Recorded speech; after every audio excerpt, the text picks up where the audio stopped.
Good morning लाल बाबू। Hope आप सभी लोग सही हो।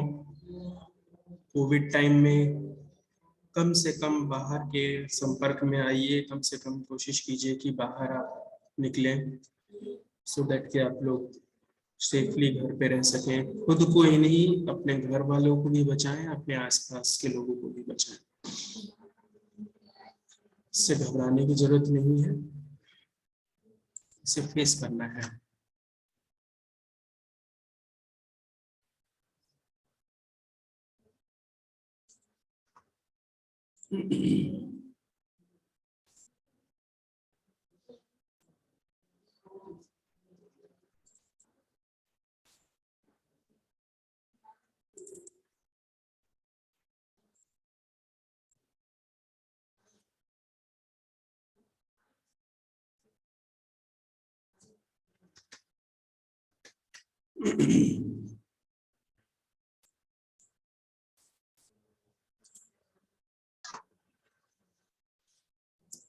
ठीक है, तो क्लास आज शुरू करते हैं।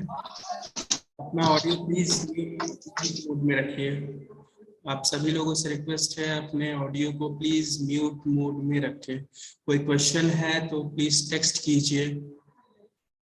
क्वेश्चन है तो प्लीज टेक्स्ट कीजिए। ऑडियो को म्यूट मोड में। सैयद मोहम्मद ओम आपका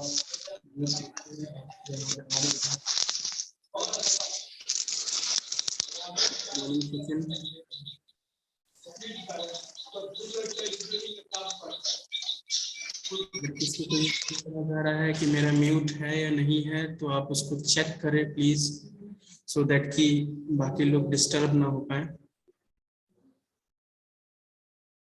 आप सर म्यूट कर दीजिए सबको, म्यूट ऑल। मैनुअली मुझे बार बार म्यूट करना पड़ेगा, ये आप लोग समझिएगा। आप लोग खुद इंडिविजुअली करिएगा तो सही होगा, अदरवाइज मुझे बार बार मैनुअली करना पड़ेगा और उसकी वजह से मेरा ध्यान उधर जाएगा।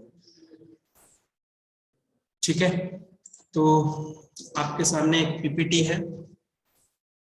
आज हम टॉपिक कवर करेंगे novel drug delivery system. Novel, जो कि आपका ये एक फार्मास्यूटिक्स मॉड्यूल 1 का एक पार्ट है।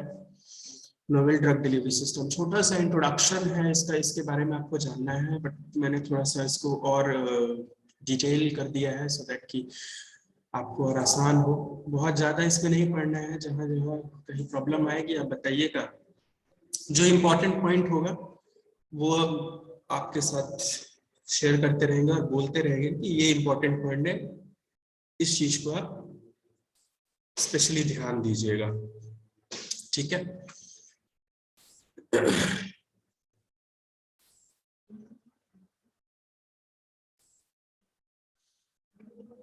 अभी आप स्क्रीन देख सकते होंगे। ड्रग डिलीवरी, कुछ चीजें हमने पहले भी कवर की थी, बट यहाँ फिर से इसको रिवाइज करते हैं। ड्रग डिलीवरी का क्या मतलब होता है? ड्रग को डिलीवर करना है, ठीक है, दवा हमें देना है। तो दवा तो हम किसी भी तरह दे सकते हैं, लेकिन ऐसा कुछ नहीं है। दवा देने का तरीका होना चाहिए, क्या रूट ऑफ एडमिनिस्ट्रेशन है वो होना चाहिए, ये सबसे ज्यादा जरूरी है। और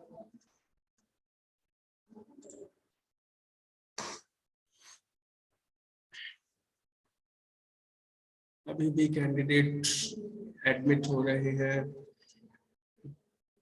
ऑनलाइन क्लासेस में। प्लीज आप लोगों से रिक्वेस्ट है, अगर 1:30 का टाइम दिया हुआ है, मैं फिर से रिपीट कर रहा हूँ, तो आप 2 मिनट 5 मिनट पहले ही आप ज्वाइन कीजिए, सो दैट कि बीच में डिस्टर्बेंस ना हो।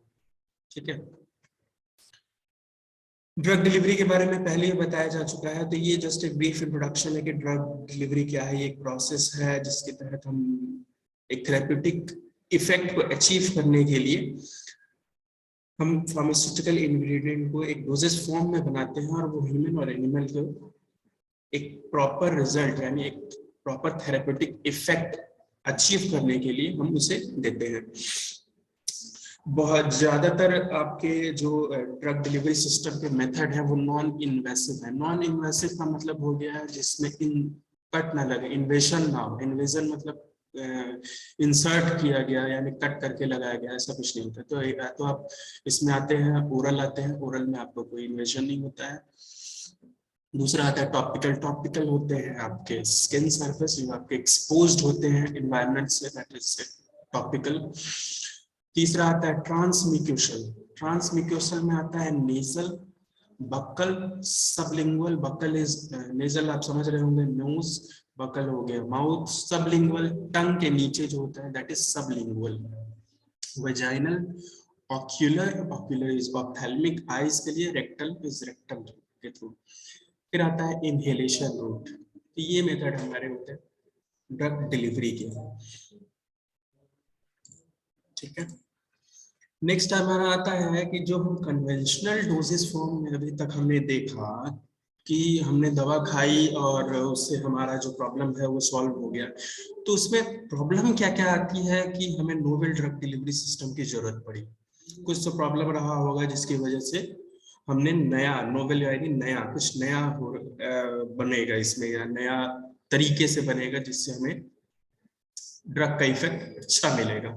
तो conventional doses form, conventional route जो होता है उसमें प्रॉब्लम क्या क्या आती है वो हम देखते हैं, ठीक है। इसमें आता है problem associated with conventional routes of drug delivery. Conventional routes में कि पहला आपका पॉइंट हो गया मेनी मेडिकेशन। बहुत सारी दवाइयां ऐसी हैं जो कि आपके प्रोटीन हो गए, पेप्टाइड हो गए, एंटीबॉडी हो गए, वैक्सीन हो गए, जीन बेस्ड ड्रग हो गए, वो ऐसे आसानी से नहीं दिए जा सकते। वो ससेप्टेबल टू एंजाइमेटिक डिग्रेडेशन होते हैं, यानी एंजाइम जैसे ही आएगा, जैसे हमारे स्टमक में जो एंजाइम होते हैं पेप्सिन, HCl जो होता है वो उसको खराब कर देगा। तो इस वजह से हमें उससे बचने के लिए हमें दूसरा एक रूट ऑफ एडमिनिस्ट्रेशन चाहिए होता है। दूसरी प्रॉब्लम आती है मॉलिक्यूलर साइज और चार्ज का इशू होता है। जब भी हम सिस्टेमिक सर्कुलेशन, दो सर्कुलेशन होते हैं, ये चीज ध्यान रखिएगा, सिस्टेमिक सर्कुलेशन और टॉपिकल सर्कुलेशन। सिस्टेमिक सर्कुलेशन हमारे बॉडी के अंदर होती है और टॉपिकल होती है ऊपर की तरफ। तो ये टर्म बार बार आपका रिपीट होगा, सिस्टेमिक सर्कुलेशन और टॉपिकल सर्कुलेशन, ठीक है। तो मॉलिक्यूलर साइज और चार्ज इशू आता है सिस्टेमिक सर्कुलेशन में जब भी कोई मेडिसिन पहुंचती है तो। तीसरा आता है protein and peptide drug delivery to by injection. Protein और पेप्टाइड ड्रग जो होंगे, प्रोटीनस हो गए, जो एंजाइम्स होते हैं, जो आपके हार्मोन्स होते हैं, जो प्रेगनेंसी वगैरह में भी देते हैं, वो सारे कई बार क्या होते हैं ना कि आपको इंसर्ट करके देना होता है। तो ये एक प्रॉब्लम हमारी आती है। नेक्स्ट अब हम देखते हैं कि अब हमें न्यू ड्रग डिलीवरी सिस्टम की जरूरत क्यों पड़ी, क्या जरूरत पड़ी कि हमने जो पहले से हम जो चले आ रहे थे उसको देने की क्या जरूरत पड़ी, वो भी हम यूज कर सकते थे। तो इसमें ये समझेंगे स्लाइड्स में कि NDDS यानी न्यू ड्रग डिलीवरी सिस्टम की जरूरत क्यों पड़ी। तो ये प्रोवाइड करता है ड्रग रिलीज इमीडिएटली, बहुत ही इमीडिएट तरीके से, बहुत ही तुरंत ही जब इमरजेंसी जरूरत होगी तो हमें तुरंत ही के थ्रू हमें ड्रग मिल जाएंगे। The conventional doses form provides drug. अभी भी लोग ज्वाइन कर रहे हैं, मैं फिर से रिपीट कर रहा हूँ, प्लीज आप लोग पहले ही ज्वाइन कीजिए, ठीक है। Conventional doses form provide drug release, okay, immediately and it causes fluctuation of drug level। जो कन्वेंशनल होता है वो क्या होता है, ड्रग रिलीज इमीडिएटली कर दे, तुरंत से ही दवा रिलीज हो जाती थी, और फ्लक्चुएशन ऑफ ड्रग लेवल में बहुत सारी फ्लक्चुएशंस आने लगती है। इस वजह से हमें प्रॉब्लम आती थी कि ड्रग डोज की डंपिंग हो गई, कि अचानक से सारी दवा रिलीज हो गई, जो कि हमें धीरे धीरे चाहिए होता था बॉडी में। तो ये एक प्रॉब्लम आती थी। दूसरी आती थी, फिर आता है therefore to maintain the drug concentration within the therapeutic effective range NDDS is made। दवा का कंसंट्रेशन हमारे बॉडी में मेंटेन रहे, इस वजह से हमने नोवेल ड्रग डिलीवरी सिस्टम को बनाया, ठीक है। इस पॉइंट्स को समझने से पहले एक ग्राफ को हम समझ लेते हैं, जिससे आप लोगों को ये सारी पॉइंट्स समझने में बहुत ही आसानी होगी। ये ग्राफ आपके स्क्रीन पे दिख रहा होगा, plasma concentration versus time. Plasma concentration, plasma drug concentration होता है जो लिक्विड हमारे बॉडी में होते हैं, प्लाज्मा जो होता है जिसमें ब्लड होते हैं और भी कई सारे कंपोनेंट्स होते हैं, तो वो उसमें जब ड्रग पहुंचती है, जब भी कोई हमने दवा खाई उसमें ड्रग पहुंची, उसका टाइम के साथ साथ क्या इफेक्ट आता है इस ग्राफ के थ्रू हम इसमें समझेंगे। ठीक है, सपोज डोलो 650 जो आज के डेट में क्या बोलेंगे इसे, आजकल तो मीम भी बनने लग गए हैं डोलो 650 पे, इतना ये बूम कर गया है डोलो 650 ब्रांड। तो डोलो 650 को हम लेते हैं, डोलो 650 में होता है आपका पैरासीटामोल 650 mg। ठीक है, पैरासीटामोल 650 mg हुआ, हमने टी टाइम पे खाया, 0 टाइम पे, टी इज इक्वल टू 0, उस समय जब हमने खाया, तो सपोज यहाँ से स्टार्ट हुआ T0 पे, डोलो 650 हमने एडमिनिस्टर किया ओरली। ठीक है, ये रेड वाली लाइन को आप देखेंगे जहां कर्सर जा रहा है मेरा, आप देख पा रहे हो। किसी को प्रॉब्लम आ रहा होगा तो प्लीज मैसेज कीजिएगा अगर मेरी आवाज नहीं आ रही तो। ये ग्राफ बहुत इंपॉर्टेंट है और ये समझ लेते हैं तो काफी कुछ आसान हो जाएगा आपको समझना। ठीक है, T0 पे हमने मेडिसिन ली, डोलो 650 ली जो कि पैरासीटामोल 650 mg कंटेन किए रहता है। तो जैसे ही हमने ली कुछ टाइम के बाद, ये टाइम का ग्राफ है, टाइम और प्लाज्मा ड्रग कंसंट्रेशन के बीच में ये ग्राफ है। तो 650 mg डोलो लेने के बाद वो डिसॉल्व होती है, बॉडी में एब्जॉर्ब होती है, प्लाज्मा में हमारा ड्रग जाता है धीरे धीरे। ये टाइम के साथ देखिए, टाइम आधे घंटे माना, ये मान लिया 45 मिनट हो गया, ये हो गया आपका 60 मिनट, ये आपका हो गया 50 मिनट, 60 मिनट, 70 मिनट के बाद सपोज इस पीक पे आपका पहुंच गया। ठीक है, 70 मिनट के बाद इस पीक पे पहुंच गया तो उसको बोलते हैं मैक्सिमम कंसंट्रेशन। ये देखिए यहाँ पे कर्सर जहां है मेरा, सी मैक्स, मैक्सिमम कंसंट्रेशन, इसको बोलते हैं पीक या मैक्सिमम कंसंट्रेशन। यानी हमारा 70 मिनट पे डोलो 650 का मैक्सिमम कंसंट्रेशन हमारे प्लाज्मा में पहुंच गया है। ठीक है, अब थोड़े टाइम बाद वो दवा हमारे बॉडी से निकलना भी स्टार्ट होगा, तो ग्राफ धीरे धीरे टाइम के साथ साथ ही कम होता जाएगा। ठीक है, ये नीचे आएगा, ये वाला पॉइंट जो हम देख रहे हैं ये इसको बोलते हैं वैली। ये हो गया पीक, ये हो गया वैली। ठीक है, वैली होता है सी मिनिमम, यानी मिनिमम कंसंट्रेशन अब हमारे बॉडी में रह गया। ठीक है, दो टर्म हमने देखा, मैक्सिमम कंसंट्रेशन और मिनिमम कंसंट्रेशन। अब क्या होता है, हमें फिर से, अब डोलो 650 हमने क्यों लिया, फीवर आया, बदन दर्द हुआ, इस वजह से लिया। ठीक है, एनाल्जेसिक एंटीपायरेटिक इसको बोलते हैं। तो फीवर जैसे ही हमारा आया, हमने लिया, उसके बाद फीवर खत्म हो गया, फिर अब बॉडी इससे हमारा पैरासीटामोल निकलने लगा। अब इस पॉइंट पे आ गया, हमें फिर से फीवर स्टार्ट हुआ, तो भाई अब क्या करें, अब फिर से हमने लिया, फिर से ये ग्राफ स्टार्ट होगा, फिर से ये सी मैक्स आएगा। अब ये ऐसे ही चलता रहता है। यही रीजन है कि डॉक्टर बोलता है सुबह शाम 2 गोली लीजिए, सुबह शाम 1-1 गोली लीजिए, 10 दिन तक आप लीजिए। ये रीजन है ताकि आपका ये साइकिल चलता रहे, ये जो पीक और वैली बन रही है ये चलता रहे। एक और इसमें अब आता है टर्म, देखेंगे, ये आप रेड लाइन जहां कर्सर मेरा घूम रहा है, ये रेड लाइन होती है MSC। MSC होता है मैक्सिमम सेफ कंसंट्रेशन। ठीक है, और एक ही पर्पल लाइन नीचे आप देख रहे होंगे, minimum effective concentration, MEC, MSC, ये दो लाइन, दो पॉइंट आते हैं इसमें। MSC होता है मैक्सिमम सेफ कंसंट्रेशन, यानी इसके ऊपर अब ज्यादा गया तो लेवल टॉक्सिक हो जाएगा। ये देखिए टॉक्सिक लेवल हो जाएगा। अगर हमने 650 mg की 2 दवाइयां खा ली तो ये बहुत ज्यादा हो जाएंगे और ये टॉक्सिक लेवल कहीं यहाँ चला आएगा। उसकी वजह से हो सकता है कि हमें इचिंग होने लगे या वॉमिटिंग हो जाए, दवा रिएक्ट जो कर जाती है वो हम बोलते हैं, तो उसको हम टॉक्सिक लेवल ऑफ मेडिसिन कहेंगे। ठीक है, फिर दूसरा आता है वैली। वैली के नीचे अगर आ गया, यानी हमने दवा सपोज किसी वजह से डोलो 650 हमने लेना हम भूल गए, तो वो और नीचे चले जाएगा, यानी अब ड्रग का कंसंट्रेशन एकदम से कम हो गया हमारे बॉडी में, तो अब उसका इफेक्ट नहीं आएगा। अब हमें फीवर आने लगेगा, अब हमने दवाई नहीं ली तो फिर उसका इफेक्ट कम हो गया, ऑब्वियस सी बात है, तो हमारा टेम्परेचर बॉडी का और हमारा बदन दर्द हमारा मेंटेन रहेगा, वो होता ही रह जाएगा। तो उसको बोलते हैं सब थेराप्यूटिक लेवल। तो दो टर्म आया, अगर पीक मैक्सिमम कंसंट्रेशन से ऊपर चला गया तो उसको टॉक्सिक लेवल बोलेंगे, और मिनिमम कंसंट्रेशन से नीचे आ गया तो उसको सब थेरेप्यूटिक लेवल बोलेंगे। इन दोनों के बीच में MEC minimum effective concentration, MSC maximum effective concentration, इन दोनों के बीच का जो विंडो होता है इसको हम बोलते हैं थेरेप्यूटिक लेवल। थेरेप्यूटिक लेवल इसको बोलते हैं या थेरेप्यूटिक विंडो बोलते हैं। तभी हम बोलते हैं थेरेप्यूटिक इफेक्ट। आप हर जगह देख रहे हो थेरेप्यूटिक इफेक्ट, ये होता है आपका थेरेप्यूटिक इफेक्ट। ठीक है, वो कि ये क्लियर हो गया होगा आपको। तो जो हम कन्वेंशनल डोजेस फॉर्म देते हैं, जो दवाइयां हम देते हैं जो पहले से चली आती थी, वो इसी तरह इसका ग्राफ बनेगा।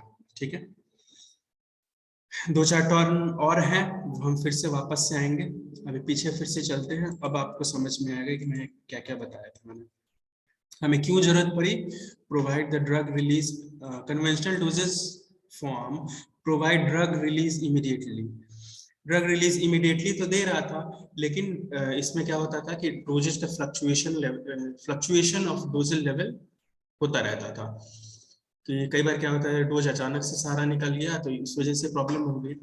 फिर होता था कि ड्रग के कंसंट्रेशन को मेंटेन करने के लिए हमें नोवेल ड्रग डिलीवरी सिस्टम चाहिए था। ठीक है, अब एक और टर्म है, पॉइंट है इसमें, NDDS refer to the approach of formulation technology and system of transporting the pharmaceutical compound in the body as needed to safely achieve its desired therapeutic effect. ये क्लियर है, थेरेप्यूटिक इफेक्ट पाने के लिए हम इस NDDS को हमने बनाया। ये वही पॉइंट इसमें रिपीट किया हुआ है। इट इन्वॉल्व्स, क्या क्या इन्वॉल्व करता है NDDS? It involves scientific site targeting within the body, और it might involve facilitating systemic pharmacokinetic. In any case it is typically concerned with both, यहाँ पे ये पॉइंट इंपॉर्टेंट है आपका, quality and duration of drug presence. जैसे duration of drug presence का हमने therapeutic window देखा कि उस विंडो में हमारा प्रेजेंट रहना चाहिए, और क्वांटिटी हमने कितना दिया। जैसे मैंने बताया कि 2 दवा खा लिया तो टॉक्सिक डोज हो जाएगा। ठीक है, तो वो क्वांटिटी यहाँ मेंटेन होनी चाहिए। ये NDDS के बारे में था। नेक्स्ट आते हैं कि व्हाई डू वी नीड, हमें क्यों जरूरत पड़ी। फिर वही इसी में कुछ और भी पॉइंट्स हैं। इसमें ड्रग केमिकल फॉर्मुलेशन की जरूरत है, जो कि हम बनाते हैं उसमें क्या फॉर्मूला हम यूज करते हैं। Often approaches with drug chemical formula, device और drug device combination product. Drug formulation, drug और केमिकल फॉर्मुलेशन की रिक्वायरमेंट होती है, डिवाइस की रिक्वायरमेंट होती है, और drug device combination of product की रिक्वायरमेंट होती है। ये 3 चीजों की रिक्वायरमेंट होती है। कुछ नया बनाएंगे तो हमें डिवाइस चाहिए, केमिकल फॉर्मुलेशन वैसा चाहिए कि उसमें कॉम्पैटिबल हो। अब पहले हम मोबाइल यूज करते थे, सिम्बियन यूज करते थे बटन वाले, तो उसमें हमारे कई सारे फीचर्स होते नहीं थे। आज के डेट में स्मार्टफोन, आप फोन से ही आप ऑनलाइन जुड़े हुए हैं, उसमें ये फीचर नहीं था। तो सेम थिंग, ड्रग केमिकल का फॉर्मुलेशन चाहिए। अब जैसे ये एंड्रॉयड है, वो सिम्बियन था, तो वो फीचर हो गया आपका। ठीक है, अब डिवाइस भी आपका चेंज हो गया, वैसा आपका दिखता नहीं है। एक बहुत प्यारा सा हैंडसेट आप देखते हैं, मोबाइल आप देखेंगे बड़ा सा प्यारा सा अलग अलग डिजाइन का, शेप का आ रहा है। तो वो उसी तरह ड्रग के डिजाइनिंग में भी आपका केमिकल फॉर्मूला और आपका डिवाइस और ड्रग डिवाइस कॉम्बिनेशन की जरूरत पड़ती है। ठीक है, NDDS advance drug delivery system improve करता है ये ड्रग की पोटेंसी को, कंट्रोल करता है ड्रग रिलीज को। ठीक है, ग्रेटर सेफ्टी होती है, और specifically to a desired tissue. अगर स्पेसिफिक टारगेट साइट को अगर हम चूज करते हैं तो उसके लिए भी ये बहुत ही हेल्पफुल होता है। तो जितने बोल्ड किए हुए ना, वो इंपॉर्टेंट पॉइंट्स आपके हैं। सो कह सकते हैं it is a combination of advance technique and new doses for क्यों भाई, which are far better than the conventional doses. इसमें और भी कई सारी टेक्नोलॉजी है, वो हम अभी देखते हैं। ठीक है, ये ग्राफ आपको बता दिया है। अभी ग्राफ पे फिर से हम एक बार वापस से आएंगे कि आखिर होता क्या है इसमें। होता है मोड, क्या क्या हो सकता है। मोड होता है कि किस तरह से हम नोवेल ड्रग डिलीवरी सिस्टम को हम देते हैं। तो पहला आता है targeted drug delivery system, second आता है control drug delivery system, third आता है सस्टेन ड्रग डिलीवरी सिस्टम। 3 तरह के हैं, TDDS, CDDS और STDS। पहले तो टारगेटेड को समझ लेते हैं। टारगेटेड का मतलब क्या हुआ? टारगेटेड का मतलब जैसे कि साफ समझ में आ रहा है कि पर्टिकुलर एक टारगेट चीज को, टारगेट प्रॉब्लम को ही या टारगेट टिश्यू को ही हम यूज करते हैं और उसमें हम ड्रग को डिलीवर करते हैं। ठीक है, like most of the cancer case में इसको हम यूज करते हैं। जैसे कोई एक हमने कैरियर ले लिया, जैसे नैनो पार्टिकल में हमें ड्रग मिला है और टारगेट मॉलिक्यूल के साथ उसको इम्पोज किया और एक हम अपना तैयार किए कि हाँ जी ये हमारा टारगेट साइट पे ही जाके एक्ट करेगा। ठीक है, जैसे एग्जांपल के तौर पे colon targeted drug, colon targeted drug सिर्फ कोलोन में ही जाके काम करेंगे। ठीक है, तो ये बेसिकली बस इसका आपको डेफिनेशन पढ़ना है। ये ग्राफ की तरह याद रखिएगा, ये जो फ्लो चार्ट है इसको याद रखिएगा तो आपको ध्यान हमेशा रहेगा। ठीक है, नेक्स्ट आता है आपका sustain release versus control release. इसको समझने के लिए हम थोड़ा पीछे चलते हैं उसी ग्राफ पे जो मैंने अभी बताया था। Conventional doses form, sustain release और कंट्रोल रिलीज इन सब से अलग कैसे है? ठीक है, कन्वेंशनल डोजेस फॉर्म मतलब वही जो हम पुराने जो यूज करते आए हैं वो चीज। आज के डेट में मैक्सिमम आपकी दवाइयां पर सस्टेन रिलीज और कंट्रोल रिलीज में आती हैं। तो पहले देखते हैं सस्टेन रिलीज। सस्टेन का मतलब रोक लेना, सस्टेन मतलब कि थोड़े टाइम के लिए रुके। ग्रीन वाला ही लाइन आप देख रहे होंगे, ग्रीन वाला जो कर्व हमें मिला है, कर्सर जहां जा रहा है आप देखिए ध्यान से। ठीक है, 0 टाइम पे हमने पैरासीटामोल लिया, सपोज फिर से डोलो का एग्जांपल लेते हैं। डोलो पीछे हमारा नहीं छोड़ेगा, डोलो 650। ठीक है, डोलो 650 आपके थ्रू आउट रहेंगे क्योंकि ये बहुत ही कॉमन एग्जांपल है और आज के डेट में सभी लोगों को पता है डोलो 650 क्या है। ठीक है, तो ग्रीन वाली लाइन को ये देख रहे हैं हम। 0 टाइम पे क्या हुआ, ये ग्राफ ऐसे बढ़ रहा है। 0 टाइम पे ग्राफ ऐसे बढ़ रहा है।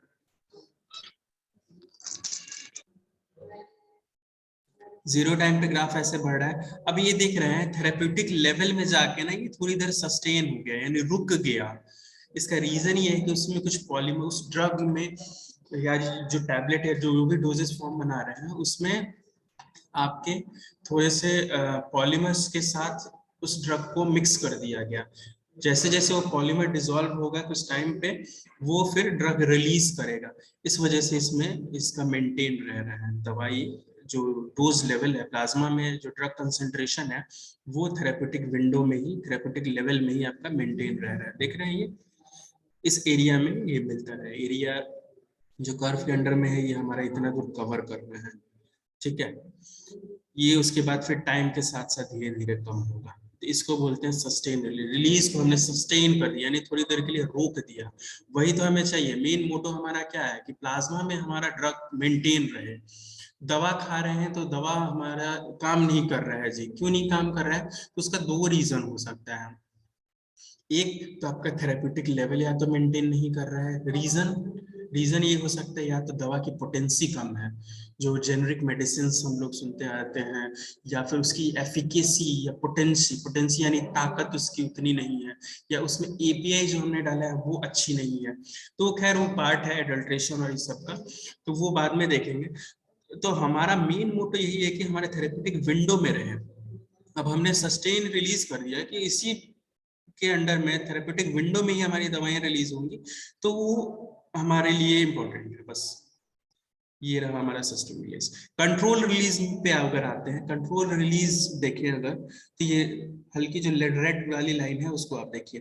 कंट्रोल रिलीज क्या होता है? ये भी सेम वैसे ही चलेगा चलेगा चलेगा, लेकिन जब भी थेरेप्यूटिक विंडो में आएगा जैसे ही, अब ये पूरा कांस्टेंट हो जाएगा। इसका प्लाज्मा कंसेंट्रेशन टाइम के साथ नहीं चेंज होगा, एक फिक्स कंसेंट्रेशन आपका रिलीज होगा। ये रेड वाली लाइन आप देख रहे हो। इसमें करते क्या है, इसमें कोई टेक्नोलॉजी लगा दी है सेम द पॉलीमर का, पॉलीमर में फिक्स कर दिया, जैकेटेड पॉलीमर डाल दिया कि एक पॉलीमर आधे घंटे पे खुलेगा, उसमें से ड्रग रिलीज होगी। एक पॉलीमर आधे घंटे रिलीज होगा, फिर उसमें से ड्रग रिलीज होगी। ठीक है, तो इस तरह से हम ये हमारा कंट्रोल रिलीज होता है। ठीक है, होप कि कंट्रोल और सस्टेन रिलीज आपको समझ में आ गई होगी। कंट्रोल और सस्टेन रिलीज बहुत ही कॉमन आज के डेट में है, और आप कोई भी सबसे कॉमन दवा है आपकी इसकी क्या बोलते हैं, गैस की दवा जितनी भी आप देखेंगे उसमें सस्टेन रिलीज और कंट्रोल रिलीज का एग्जाम्पल आसानी से देख सकते हैं। ठीक है, तो वही कह रहा है sustain release of initial dose and further prolong dose, release of initial dose and further prolong dose. पहले इनिशियल डोज रिलीज होगा, फिर उसके बाद हमारा रिलीज होगा प्रोलॉन्ग डोज। जैसे कि ग्राफ आपने देखा कि डोज को प्रोलॉन्ग कर दिया, यानी बढ़ा दिया।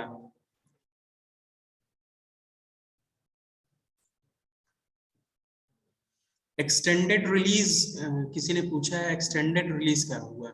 एक्सटेंडेड रिलीज को ही हम कई जगह आपका यही नाम देते हैं सस्टेन रिलीज। सस्टेन रिलीज में को ही एक्सटेंडेड रिलीज, यानी रिलीज को हमने बढ़ा दिया कि वो हमारे प्लाज्मा थेरेप्यूटिक लेवल में वो मेंटेन रहे। कई जगह आपको एक्सटेंडेड रिलीज लिखा रहेगा, कई जगह सस्टेन रिलीज लिखा रहेगा। ठीक है, यहाँ पे लिखा हुआ है it is also called standard release, delayed release या प्रोलॉन्ग रिलीज। ठीक है, SR mean sustain release, slow release of drug substance from a doses. ठीक है, अब ये 8 से 10 घंटे जो दवा आपको बार बार खानी होती थी, अब एक दवा आपने खाया वो 8 से 10 घंटे तक आपका काम करता रहेगा। तो ये आपका बेनिफिट होता है नोवेल ड्रग डिलीवरी सिस्टम में सस्टेन रिलीज का। कंट्रोल रिलीज मेनली आप ग्राफ से समझ ही गए, कंट्रोल रिलीज में रेट और स्पीड को हम कंट्रोल करते हैं। ठीक है, इन दिस रेट और speed at the drug is release is controlled. ठीक है, तो ये मेजर डिफरेंस है, ये डिफरेंस आप हमेशा इसको याद रखिएगा। ग्राफ देखेंगे तो बहुत सही से समझ में आएगा। सॉरी, एक ये भी ग्राफ है मिनिमम टॉक्सिक कंसंट्रेशन, ये सेम चीज है, अलग अलग पॉइंट्स को दिखाया गया है उस ग्राफ से ही। अब देखिए जैसे बर्स्ट रिलीज एक होता है, जैसे ही दवा खाई मैन्युफैक्चरिंग डिफेक्ट की वजह से, ये ग्रीन वाली लाइन आप देखिएगा, ग्रीन वाला जो ग्राफ है बर्स्ट इफेक्ट, ये थेरेप्यूटिक इफेक्ट में जाएगा और तुरंत से रिलीज हो जाएगी सारी मेडिसिन, उसके बाद तुरंत से कंसंट्रेशन ड्रग का प्लाज्मा में एकदम से कम हो जाएगा, तो बर्स्ट हो जाता है। कई मेडिसिन में आप देखिएगा इमीडिएट रिलीज भी होता है और उसके बाद सस्टेन रिलीज भी होता है, स्पेशली गैस की दवा में 10 mg immediate release and 20 mg sustain release. अब किसी को गैस हुई है तो उसे इमीडिएट रिलीफ चाहिए, इसी वजह से क्या करते हैं ना 10 mg उसमें सपोज पेंटोपराजोल डोमपेरिडोन वगैरह डाल दिया, तो 10 mg को इमीडिएट रिलीज में डाल दिया, बाकी 20 mg को सस्टेन रिलीज में डाल दिया। ठीक है, इसी ढंग से आपके रिलीज होते हैं। नेक्स्ट हमारा आता है कौन कौन से फैक्टर अफेक्ट करते हैं एनडीडीएस को, ये आप बस याद रखिएगा, आपको पॉइंट्स याद रखने हैं बस इसमें।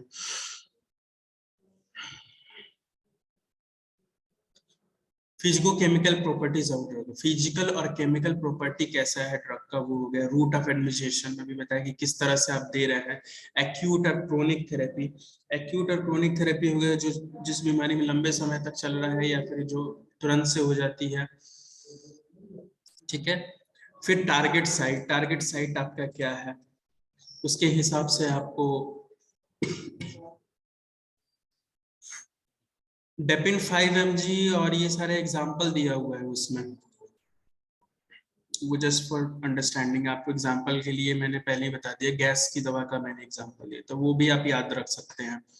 किसी ने पूछा है सस्टेन रिलीज में मैंने एग्जाम्पल दिया था, तो वो एग्जाम्पल दिया हुआ है उसका आपका सस्टेन रिलीज का। ठीक है, फैक्टर और क्या क्या इफेक्ट करता है पेशेंट का कैसे फैक्टर इफेक्ट करेगा। पहली आएगी चीज की पेशेंट का एज क्या है, जेंडर क्या है। ठीक है, ये बहुत बड़ा इंपॉर्टेंट फैक्टर होता है। बच्चे के लिए अलग मेडिसिन होती हैं और बड़ों के लिए अलग होती हैं। ओल्ड एज जीरियाट्रिक्स जिसको कहते हैं उनके लिए अलग होती हैं। बच्चों के लिए पीडियाट्रिक बोलते हैं, उनके लिए अलग डोजेस फॉर्म होते हैं। ठीक है, डोजेस फॉर्म का एक अलग ही मॉड्यूल होगा, वो भी आप पढ़ेंगे, उसमें देखेंगे। डिजीज स्टेट या लेवल, कोई डिजीज है या नहीं है, या उस वो किस लेवल पे वो डिजीज है, वो अफेक्ट करेगा आपका नोवेल ड्रग डिलीवरी सिस्टम को। ठीक है, अब आते हैं एडवांटेजेस। ये तो आप लोग याद ही कर लीजिएगा क्योंकि बहुत ही कॉमन क्वेश्चन है कि एडवांटेज क्या होता है नोवेल ड्रग डिलीवरी सिस्टम का। डिक्रीज करेगा डोजिंग फ्रीक्वेंसी। क्यों भाई? 8 से 10 घंटे की डोजिंग, जैसे सस्टेन रिलीज में भी आपने देखा कि 8 से 12 घंटे तक आपको उसका इफेक्ट मिलेगा। कैसे मिलेगा? क्योंकि पॉलीमर हमने डाल दिया, वो टाइम टू टाइम उसको रिलीज करता रहेगा, हमारे थेरेप्यूटिक लेवल में दवा maintain. Please mute everyone please. Syed आप ऑन, आपका म्यूट हो गया है, सो दैट कि बाकियों को कोई प्रॉब्लम ना हो। फिर आता है reduce rate of risk, reduce rate of rise of drug concentration in blood. ठीक है, एक आपके ब्लड में कंसेंट्रेशन बढ़ रह जाए, उस रेट को घटाता है। ठीक है, sustain and consistent,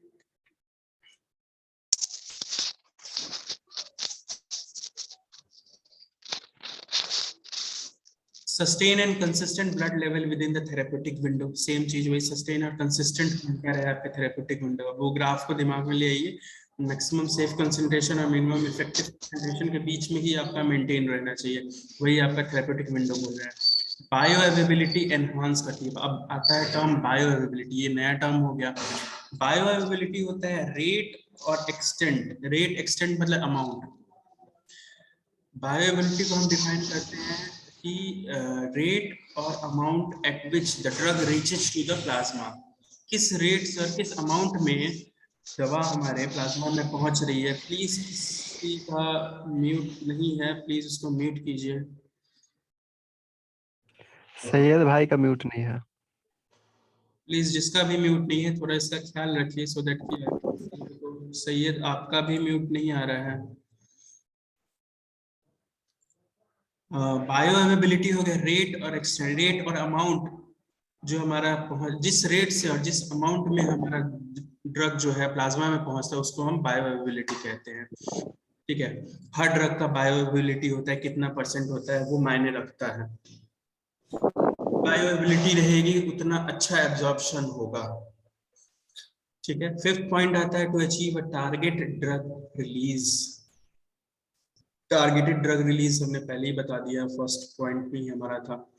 reduce side effect, side effects भी रिड्यूस करेगा। Improve patient compliance. Patient compliance एक बहुत कॉमन टर्म है जो आपको फार्मेसी में मिले। कंप्लायंस का मतलब होता है एक्सेप्टेंस। पेशेंट कंप्लायंस कर रहा है यानी दवा से कंप्लायंस है कि नहीं, दवा को एक्सेप्ट कर रहा है कि नहीं। ठीक है, दवा का कलर, टेस्ट, साइज, ये सारे फैक्टर पेशेंट कंप्लायंस में आते हैं। टेस्ट, ये सारे फैक्टर आपके आते हैं इसमें। ठीक है, फिर आता है optimum dose at right time right location. सही डोज मिलता है सही समय पे और सही लोकेशन पे। Syed, how many time I have to say? Please note your audio is not unmuted Sorry. Again.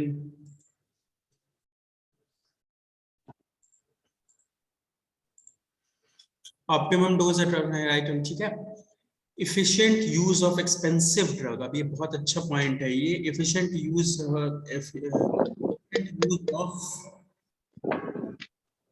expensive drug।